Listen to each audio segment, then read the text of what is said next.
Ashley here with Crazy Brave Homeschool. Welcome back to my channel. If you are new here, I'm a homeschooling mom to a second grader and a TKer, which is transitional kindergarten. And in this video, I'm going to be sharing all of our resources for a large unit we have coming up next semester. We are going to be studying birds as like our main science and nature study. And I'm really excited to share our resources because I've been planning this unit since last school year. And I don't even remember exactly where the inspiration came from. I think it was from another YouTube video that I watched. And I am going to think about who that YouTuber is because she has some great unit studies, and particularly the resources that they did for their bird unit was really good. I think it's called Pine something, but I'm going to remember it. I'm going to link it in the description box. So I don't even know exactly though, like what inspired such a major unit for us, but I'm excited because our science has sort of been a struggle in our homeschool the last couple of years. Our classical science curriculum from elemental science didn't really work out well for us this year. We've shelved it for a little while. Right now, we're just kind of doing some nature study. We're studying bugs, but our nature journaling has kind of fallen off a little bit. And so I just kind of feel like we're in limbo a bit with science. And so I'm excited to have this to really start planning. This video is not going to be the actual plan. It's just going to be the resources. I have not sat down and figured out the week by week specifically yet. I do have a broad idea of how I'm going to handle this unit, but this might be like a two-parter. So sit back, enjoy. I don't know how long this will be. I've said before my videos are getting long for some reason, so I'm going to try to keep it as short as I can. But I do have a lot of resources to go through, and I'm going to flip the camera around so that you can get a good look at them. Okay, so this is the main spine of our program. We are going to be reading the stories from the Burgess Bird book for children from Thornton W. Burgess. And then I got the Simple Studies guide for the Burgess Bird unit study. Simple Studies is a small curriculum company that does units for, I believe, all of the Burgess Bird books. And then I believe that there are some other books or spines that they base other unit studies around. So we got the Burgess Birds. This is a really simple guide. So I won't do a complete flip through. She does have a picture book list for each lesson, like recommendations to add to this book. We have a few of those so far, and I will show you the other books we're going to be using. So this is a 45 lesson unit. I'm not sure we're going to do all of them. I'm just going to take this kind of week by week and do as much of it as we are interested to do. I'm really only, I am planning on doing 3 days a week with different activities, but I have a lot of resources. And so I think that we would get maybe a little burned out if we were just using this. But there are a lot of lessons here, so there's a lot to work from. Here's a general bird picture book list, a deep dive for older students, some recommendations for chapter books. I mean, gosh, what a great book recommendation list. So then here's the lesson. Each lesson is 1 page. I haven't looked at this in a little while, but I believe that each day is really similar, or each lesson rather. So she does pair a poem with some of these lessons, which is really neat. I'm not sure if we'll do this. And then I believe she goes in order of the book with chapters. You start with chapter 1, you read the story. This guide came with coloring sheets, so the kiddos can color while you're reading if you like. You can introduce a bird field guide to your students, your older students if you like. Okay, great. So then in the next so the first lesson is just reading and doing a coloring page and maybe looking at a field guide. And then the second lesson is, I asked them what they recall from the story. Read chapter 2. Again, use your field guide if you like. Essay, let students choose whether to draw in their nature journal. And then making sure to record and label their findings if they are old enough to do that. And then picture book lesson for lesson 2. Okay, so in lesson 3, you're recalling what the last chapter was about. You're reading another chapter. You're looking in the field guide. Okay, so each lesson, it didn't look like for lesson 1, but each lesson is reading a chapter and then recording that bird in your nature study notebook. So this really does not require you to go outside if you don't want to. You can use field guides if you like instead. I think that we are going to have a really good mix of both with all of the different resources that I have. And then it just goes on and on like that. So that is the lesson. Here's some bird expansion ideas. This is great. I haven't even looked at this yet. Here's some great printables. Yeah. Wow. Aesop's fables that reference birds. That's so great. Oh, here's the poems that are paired with some of the lessons. This is so great. What a beautiful guide. I'm really excited to dive deeper into this and really start putting it all together. And then here are the coloring sheets in the back. This guide is awesome. I mean, you really could, if you wanted to do a bird study, unit study, you could just use these 2 things and you would have a beautiful unit. But if you're a psychopath like me, you're going to get an absurd amount of resources. So I'm going to show you what else I got. Okay, so this is probably one of my favorite resources that I've gotten. And you guys, I'm sorry, I've bought this stuff so long ago. I don't remember where I got these, but I will remember and I will put it in the description box, I promise. These are really beautiful picture cards of the birds from the story. So these were made specifically to pair with the Burgess Bird book. So here's Jenny Wren, Chippy the Chipping Sparrow.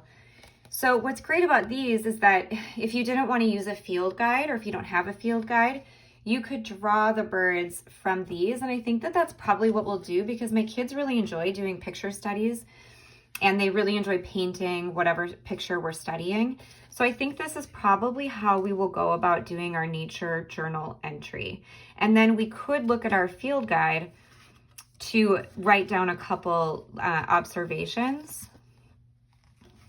These are also going to be really nice to display in our homeschool. So as we study each bird, I think that I will put it up and these will be a part of our homeschool room for the entire spring semester.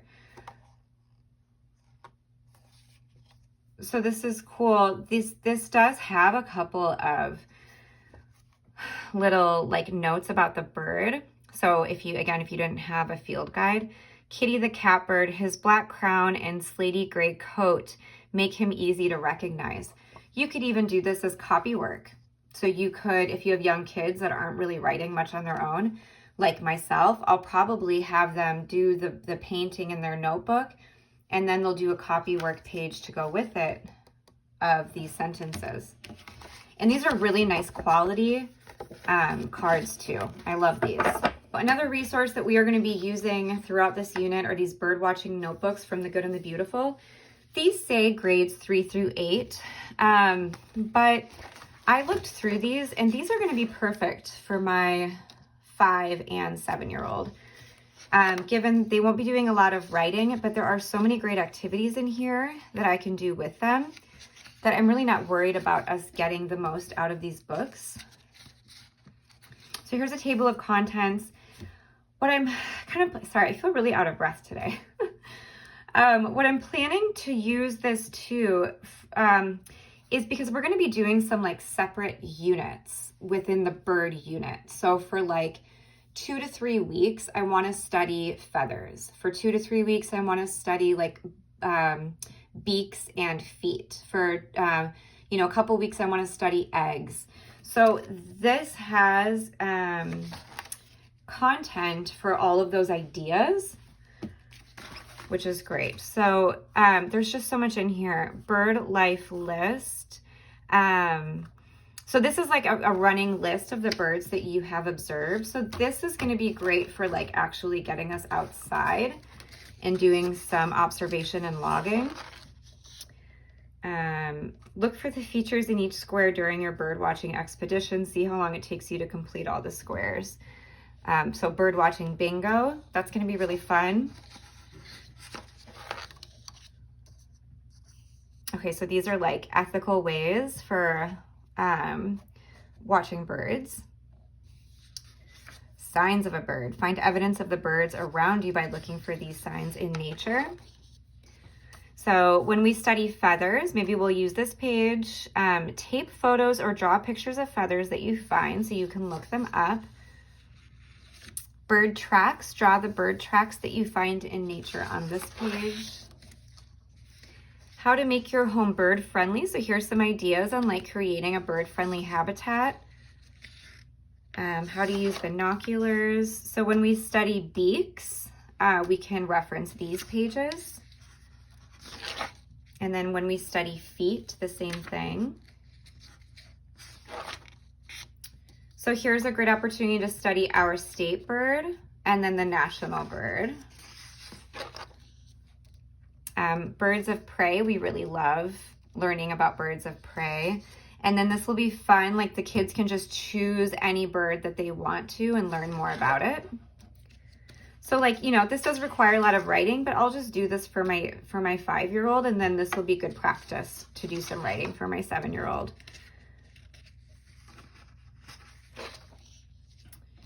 Okay, so then there's a few notebooking pages in the back. So I'm thinking this will be fun when we do a nature walk. We can use these pages to take some notes about what we found, and then we'll do like our actual nature journal at home with those beautiful pictures of the Burgess birds. And this is going to be great practice for the science that we have planned for our 25-26 school year. This book seeds issue, this will probably only last us about a week. We have done this. We did this last spring. I love the book seeds from Blossom and Root. They are just like full of so many fun activities and great information. This one is based on the book A Nest is Noisy. So I figure the kids will be excited to do this again. You know, they like it when they remember things that they've done in school. And to do them again, I think it is, you know, sometimes exciting if they had good memories of it. So I've shared this in my spring plans, my 24-25, well, I guess, you know, 2024 spring plans. It was several videos ago, but you can find a flip through of this book seeds issue there. And I will link that video for you in the description box.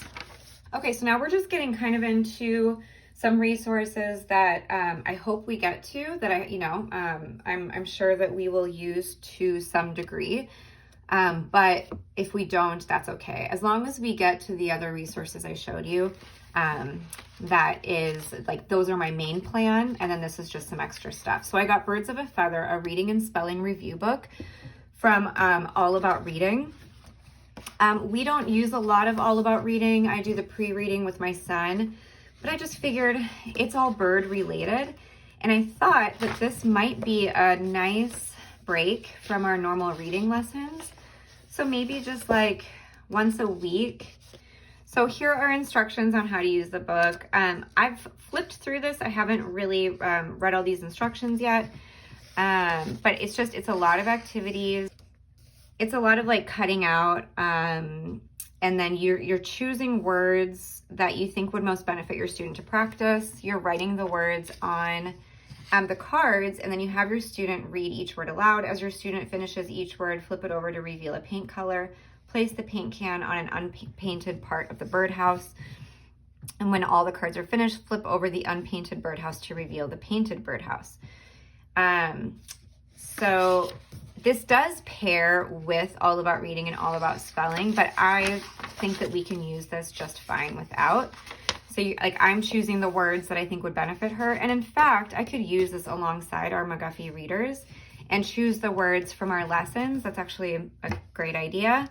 And then, you know, do the activity like that. And then, so here's a new activity with different cards, and then you're choosing the words. And I don't know, I would have to read the rest of the instructions.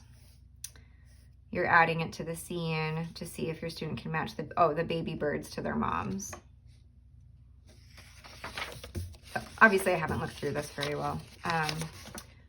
But I do like that it's open-ended like this, so I can choose the words. I really like that. I don't know how much my daughter will enjoy this. I do think it'll just be a nice break from what we're doing if she needs it, and it pairs with the birds. So she's learning a little bit more there, and we're working on her spelling and reading. So this is for my 5-year-old. I have made him several busy books to keep him busy, especially during lessons with my daughter. He hasn't used many of these this year. He used a lot, he used them a lot last year. But we have not played with the Birds Busy Book in a long time. So I'm hoping that he'll be excited about this. You know, I made this all myself. I think I got it on Etsy, and I printed off all the templates, and then I laminated them and added the Velcro. So it's definitely a big undertaking, but I enjoyed it. And these are pretty cute. So it's like matching, counting. These things come off.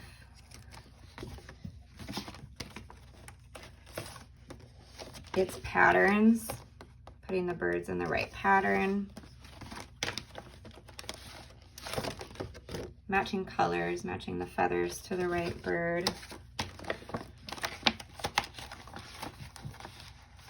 You know, some of this kind of stuff where they can get the dry erase marker out.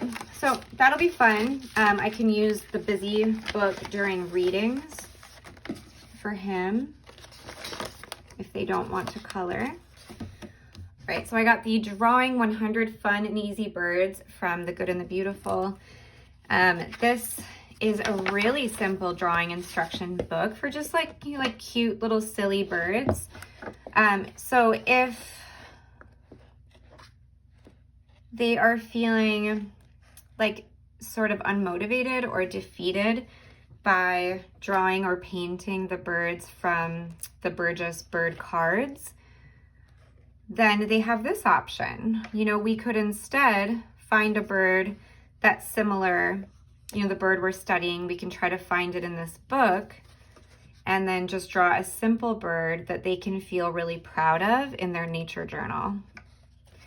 Because sometimes they get a little discouraged if they don't draw something nice, you know, very well. And these are so simple that they will feel, you know, really confident doing these.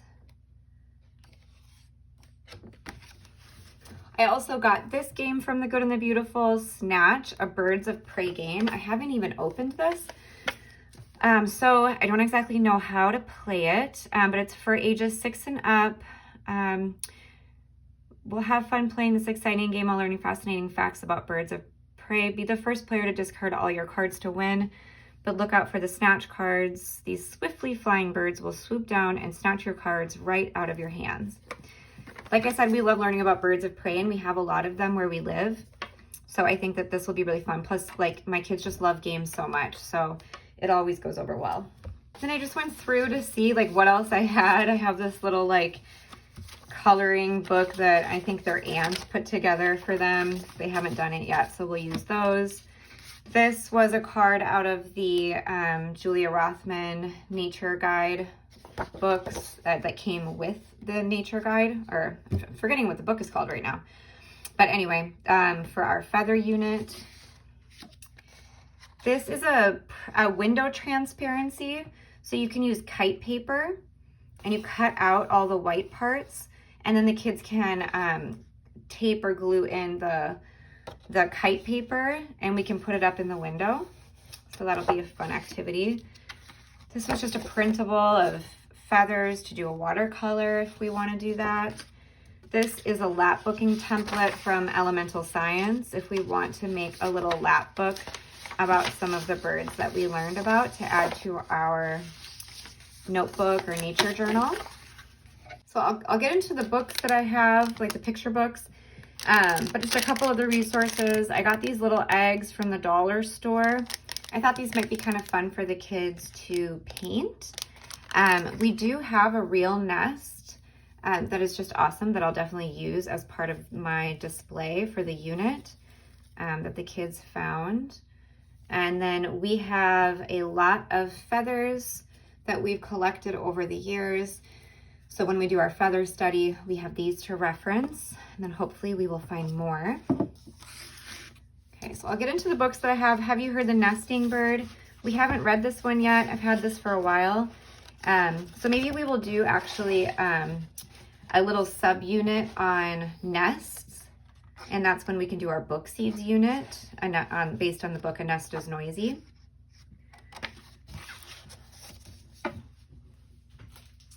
This book I'm really excited about, Feathers Not Just for Flying. This is, I showed this in my last video. I think it was my last video. This one just has really great illustrations of feathers.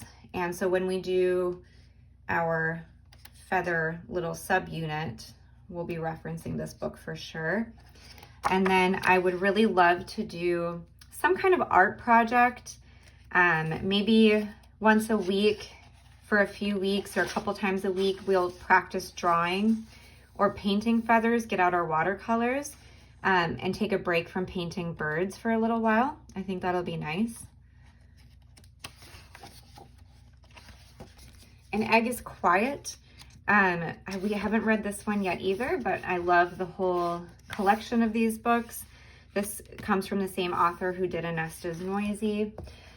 And so this is all about eggs. So we'll definitely be using this when we do our little subunit on eggs. And then I'm planning to have the kids, maybe we'll all work on one together, or maybe they'll want to do their own. But the YouTuber who inspired this entire unit for me, it was inspired based on this project that she had done with her child. They painted all of these different eggs on, maybe it was like a large poster board or something. And it was so cool. And I really think if I can get the kids motivated enough to continue with it, I think it would be such a wonderful final project for this entire unit study. So maybe I'll save this kind of for the end, or something that we can work on throughout the entire unit so that they don't get too burned out on it.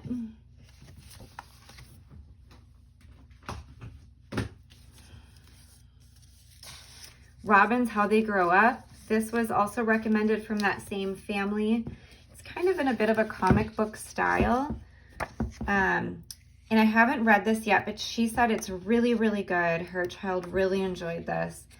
That it's just a really fun story. And it's kind of big. I think this would last us a little while, actually. This is quite a few pages. But a great book on learning about robins.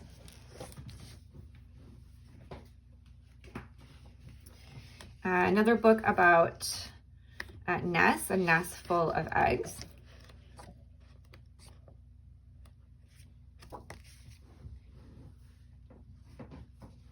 For my little guy, I have Owl Babies. We haven't read this to him in a really long time. So when we study our birds of prey, we'll bring this one out. Okay, so here is, this is a classic book by Arabella Buckley. She's written a lot of nature books, and Birds of the Air is very well known. You can see how old these pictures are. These are really cool to look at. And I think I wonder if some of her pictures are also based on Burgess Birds, because they look kind of familiar. But I haven't read through these yet. These, I believe, are less story-like. So the Burgess Birds is all from the perspective of the birds themselves. And my daughter tends to have an issue with that. She doesn't love talking animals.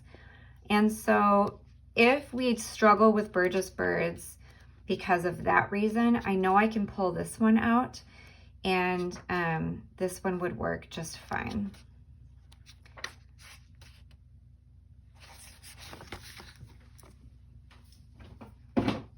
So I did get a field guide to birds of North America. So we have this. I'm sure we'll be referencing this for additional facts of each bird in the Simple Studies unit. It is a bird song book. So you have the house wren, American goldfinch.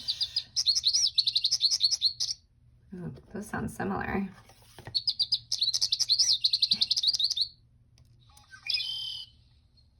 Red-winged blackbird. And it has like it's just a really nice little write-up about some information here. Like about their nest and their eggs and adults and where they're found.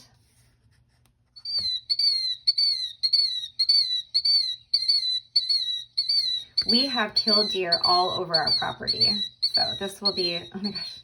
So this will be really fun for them to see that. And the last thing I forgot, I made this last year and we haven't really used it yet, but I do think that we're gonna do a bit of a tree unit, like a little mini subunit with this unit study. And this will be perfect for the springtime because these are all budding branches of different trees. And it would be nice to like learn a little bit more about different trees and why certain birds choose certain trees. And so just kind of adding in a little bit more variety, and then we can use this to try to identify some branches this spring. Okay guys, those are all the resources that I have. It doesn't feel too crazy, especially when I, think about how long this unit is gonna be. We haven't studied a specific thing like birds, for such a long period of time. So it'll be interesting to see how this goes. I think this is enough resources to keep us busy and interested, I hope. I will obviously be giving updates about how that unit is going. We won't be starting it until January after winter break. If I forget to link anything down below about where I got this stuff, please just leave me a comment and I will try my best to remember where I found it. Okay, thanks for watching, guys. Have a great week.